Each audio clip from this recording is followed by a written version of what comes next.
Let's decorate our haunted house with some materials to make it look even more spooky. Last time we came to art, we drew our haunted house with Sharpie.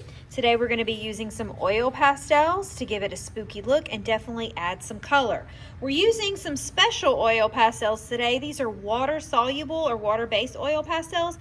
That means when we add water, they're going to turn into a watercolor paint-like material. All right, first we're going to be using purple. Purple, I don't know why, but it's just a creepy color. It's a spooky color, so we're using purple for the color of our house. We're going to be using yellow for the moon and the door and the windows. And then we'll be using black for our night sky. You're going to be given a paper like this, and this is to clean off your oil pastels. Especially the yellow gets really dirty when it's sitting in the basket with others. So we're just going to color the tip, and you're going to see some streaks come off. And keep doing that, rubbing the tip until it is clean, or as clean as you can get it. That looks pretty good. All right, first we're gonna color our moon. And so I'm using some parallel lines. That means I'm just coloring lines in the same shape or the same curve as my moon. So my moon is a crescent, so I've just made a curved line that's even with this black line. If I'm doing if I do a circle moon, or if you have a full moon, you would color in a circle. So you're kind of just following the lines and making some copycat or parallel lines in your moon. You're not going to color the whole thing. You're going to leave some white space on the left side and the right side. And then if you have a full moon, you'll leave some white space in the middle. Do not color the whole thing. Again, these are not going to be used like crayons. We're going to be coloring some areas of our shapes, and then we're going to be using some areas that are left white, okay? Now we're going to color inside our windows. If you have a crack line in your windows, just color right on top of it. Notice I'm coloring right next to my lines. I'm leaving a little bitty gap right here, and I'm definitely leaving most of my window white, okay? And I might maybe make a little bit more just to give it some more color, because the more oil pastel you use, the more color you're going to have, okay? But I don't want to color the whole thing. I want this side to be darker than this side. Okay, now we will still be able to add yellow to these two window panes from the paint that we get from this oil pastel, but we don't want to color the whole thing, but almost the whole thing, not the whole thing. Okay, now these little windows, I'm going to be coloring less, but I'm just going to color inside. I don't need to do all the windows, just a few. I'm leaving a little gap on the left and the right side because I'm not coloring in the whole thing. I'm going to zoom in, whoops, just so you can see that I did leave a little bit of white space in my windows, okay? All right, now I'm going to color, some of you have a window here, copycat or parallel lines. The curve of the window tells me to make a curve with my oil pastel. And then I can even go around the edges of the window like that. Kind of just experiment and do a different little thing. And for this one, I'm going to color a little bit here. So you're just going to color inside your windows a little bit, but you're going to leave plenty of white space, okay? Now, make sure before you put the yellow down, you don't have any other areas that are yellow. Yellow areas are the moon and all of your windows, okay? All right, now let's use the violet or the purple, okay? Make sure it's clean. Mine's pretty clean. I'm just testing it out. I don't have any black marks or anything when I rub the top, so it's fine. Okay, and we're doing parallel lines again. You can turn your paper sideways if you need to. I'm going to start up here at the top and work my way down. If I start at the bottom, my wrist will constantly be setting in oil pastel. So start at the top. That way you can move down with your wrist, okay? And I'm going to work on the left side first. So I'm making a parallel line, a copycat line with the curve of my roof. If you have a curvy roof, you need to make a curvy line next to it. And then I am adding more color than on my windows because my house is much bigger than my window. So I want to have more color. And then I'm going to do a little line next to this parallel line here. And this is something I really like to do. I like to make some crisscross or diagonal lines on top of my lines to give it kind of a wooden texture, kind of like pieces of wood that are laid together. Usually haunted and creepy houses are made with wood, like creaky wood and pieces that are rotting away. So it kind of gives it a creepy feel when you do that. So I'm going to do that a few times. And then I'm going to add a little bit on the side of this little torrent or this little rooftop. And I don't have to do that crisscross thing everywhere, but I want to do it a few times. And then here and here. Okay? So notice, you are not coloring in your whole thing. You're leaving plenty of white spots but you are making some lines close to the edges by your black Sharpie. Okay, now I'm gonna work on the right side of the house. I'm gonna do the same thing. Okay, I don't wanna do those crisscross lines everywhere because I don't want it to be boring or copy the same thing everywhere. So I'm just gonna kind of leave a few of them plain straight lines. Okay, and I can even do this to give this one some extra color. All right, and then I'm gonna work on this. Copycat lines. And then go in and color a little bit. Go back and forth motion like a crayon, but make sure you press down pretty hard. No wimpy coloring like that, okay? That's not gonna give us a lot of color. Okay, and I might crisscross to give it that wooden plank texture, that creepy vibe. Okay, and I'm gonna do one here. Experiment with like 2 lines close together and just a little bit of that, okay? Now I'm ready to use my watercolor materials or my painting materials.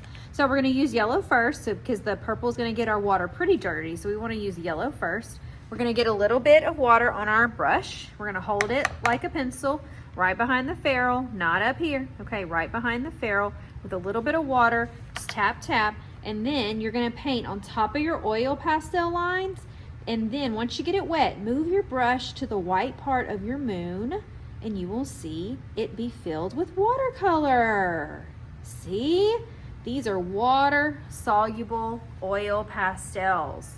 While I still have some water on my brush from the yellow, before I clean it, I'm gonna do the same thing to my windows. I'm gonna paint over the oil pastel with water, and then I'm gonna move to the white part. And this window's really light, and this window's a little darker.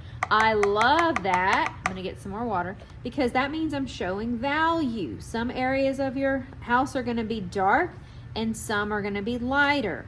To me, it looks like there might be a big lamp in this window and it's shining on the left side of the room, and then the right side of the room has a little less light, okay? So I love how that looks. So it's really bright in one part of the room and not in the other. When you run out of water, or if your brush starts to feel scratchy or sound scratchy, it's telling you it's thirsty. So get a little bit more water. In these little tiny windows, very little bit of water. That's why it's important to tap the extra.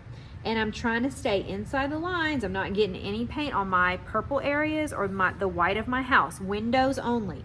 Paint the oil pastel first and then move my brush to the window that's white. Okay? Now, if you don't have a lot of color, that means that you didn't use the oil pastel enough. So if you find that one window is really light with no yellow like Miss Dowmy's, you might need to add some more, but you can't add oil pastel on top of wet paint, okay, or wet water. You have to use the dry areas only, okay? So if that happens to you, you might want to get your oil pastel. If you think that one window didn't turn out so colorful, get your oil pastel and fix the other windows. Okay, don't go crazy, just add a little bit and see if it looks a little darker. Okay, moving on to my last 2 windows. Water on the oil pastel first, and then move your brush to the white areas. Wow, it's looking so cool. I love using these water-soluble oil pastels. Usually oil pastels resist and water doesn't affect them, but with water-soluble ones, it's a very different effect. Okay, there, I am done with my yellow. Now I'm gonna wash my brush really good. That means I'm gonna wash it in the water and tap it and wipe, wipe, wipe, wipe on dirty old SpongeBob so all the yellow oil pastel is off my brush. Now I'm gonna work on the house. The purple lines, okay? Start at the top so I can move my hand down, okay? So get it wet and then move to the areas. Look how cool. And be careful around your windows so that you don't get purple inside the windows. We're not mixing any colors today. I love it. Now, when you add water to the lines, move it around, and then you can go back and paint some more. And if you add a little bit more water, which my brush is still pretty wet, it will add more color. But don't do this. I don't want you to paint over your lines so much that you lose these crisscross lines or kind of this crayon looking texture, because if you keep adding more water and more water and more water, these purple oil pastel, it'll all dissolve and it'll all look the same. You don't want it to look the same. You want it to look some dark areas and some light areas. You want it to look like your house has shadows or light and dark. So don't add so much water that all of your oil pastels dissolve and kind of give it an even look. You don't want it to look even, you want it to look dark where there are areas of oil pastel lines, and then the rest you want it to look light. Look how light this looks and look how dark this looks. That's what you want, okay? So don't add so much water that these little crisscross lines disappear. All right, I'm gonna go ahead and finish this up speed style. You will be going very slow so you don't mix your paint, and then it'll be your turn after you watch my technique.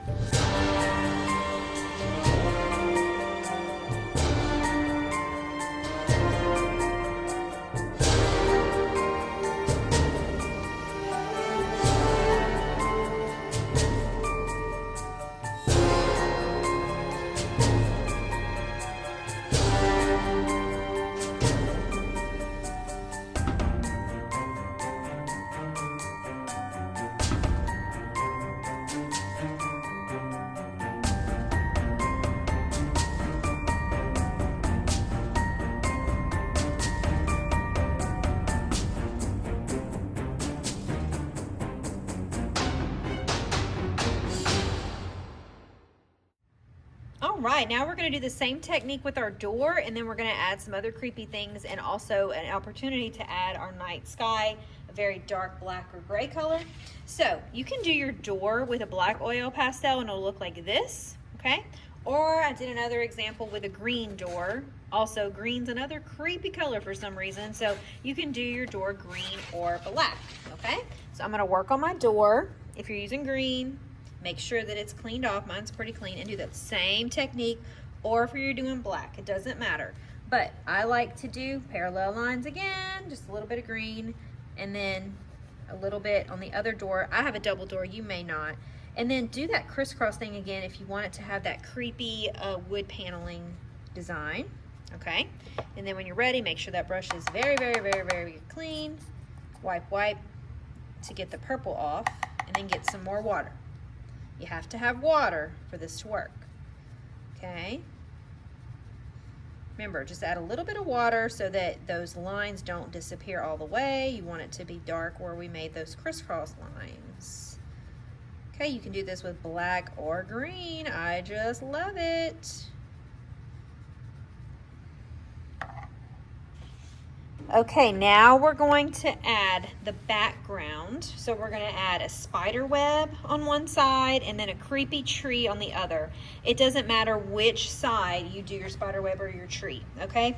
Now, the tree is going to be a little bit higher than the spider web, so you decide if you have like not a lot of space on one side, save that for the spider web, okay? And the tree is going to go where you have more space. I think this side doesn't have a lot of room for a tree right here, so I'm gonna do the spider web on my skinny side, okay? So for the spider web, you're gonna use a black oil pastel, and you're gonna put your black oil pastel somewhere on this second level little tiny rooftop here. If you don't have room right here, maybe here, okay? So just pick a spot. Actually, I will do it here because the first line of the spider web is gonna go all the way to the bottom. And if I do it here, it'll be kind of hard to get it down here, okay? So just pick a spot on the rooftop or on the side and just draw a curved line and try to get it to end in that corner. If it doesn't end in the corner perfectly, that's gonna be all right. And then you're gonna start more spider web lines from the same spot. So I'm starting at the same spot and I'm curving to the left, okay? Or if you're doing this to the right, you will be curving everything to the right. And I'm gonna stop right there because the rest of the spider web is gonna be behind my house. I cannot see it, it's overlapping, but it might come out here. So I'm kind of doing some overlapping. I'm imaginary drawing with my finger to find out where it's gonna come out. Okay, I'm gonna start in that same spot and do another line like this. And then I'm gonna start in my spot and it's gonna go behind the roof and it might come out like this, and I might wanna do one more like that. Okay, so just do a couple of lines that start at the same spot and they curve to the side of your paper, or they curve to the bottom. And then we're just gonna do some crisscross lines across, but we're gonna make them curve like a smiley face. And we're gonna leave some gaps. We don't wanna put them so close together, we wanna leave a gap.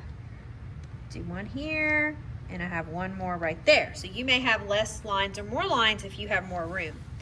Okay, so we're doing some spider web crisscrossy lines. Now we're gonna do a creepy tree. On the opposite side, your tree is gonna be maybe somewhere near these spiral lines if you can. If you don't have room, maybe a little bit below. Okay, so we're gonna start here and we're just gonna draw a wavy line all the way to the bottom of the paper, all the way. Now let's add some branches. So I'm drawing a curved line that's coming out. Be careful that your wrist doesn't land in your oil pastel from last time. Then I'm doing one on this side, long one, 2 skinny branches. And these don't have to be perfect. There's old creepy tree, so it can look all kinds of different ways. Okay, so once you add a few branches, now we're gonna add the trunk, or the thick part on the bottom. So we're gonna start towards the bottom and we're just gonna make another curved line on the left and maybe another one on the right. Okay, and then we might do a little bit of coloring in, but if you wanted to give that shadow effect, leave some of it white like before so that we can fill that in with water. So I didn't color the whole trunk, okay? Now we're gonna do that same trick, so make sure you clean that brush really good. Get your green or your yellow or your purple off. Okay, if you color the door black, that's fine. You're gonna use the black again, okay? Now this time we're gonna have to do a little bit more work to get all of this watercolor to spread into these areas that are white, because we want our sky to be dark, gray, and black, like this, okay? So remember, I like to start at the trunk, okay, and I like to try to push that water all the way. I have to go all the way to the top of my sky. Okay, my lines are getting a little scratchy. That means I need more water, and I'm starting at the trunk again. I'm trying to get more of that oil pastel from the trunk to reach as far as I can up there. Okay, and then I can even use this branch, get it really wet, and then make it reach. Be careful around the edges of your house so that you don't paint inside your house, and be careful around your moon. Okay, I'm getting this wetter. Remember, you can go in and get more paint from it. You just don't want to add so much water that your tree disappears. You want those branches to stay. And if you get to the top and it's like really light and it's gray, that's perfect. Even if it's really, really light, you might be thinking, oh, that doesn't look very dark in the night sky. Well, it's okay. We're using a lot of value and it's going to make it look creepy. Okay, I might even get a little bit from my tree and bring it over here, and then the rest I'm going to use with my spider web. Now I'm going to go back and fill in these white spaces close to my house. I don't want to leave any white gaps. You might even need to press your paper down if it starts to curl. Once it dries, I will flatten it for you by drying it, putting it dry under a big stack of books. But if you need to hold it down while you're painting, that's fine. I'm going to do the rest speed style. And I'm gonna add watercolor from my spider web by getting it wet first and doing the rest. I had so much fun with you guys painting this creepy haunted house. I hope you did too.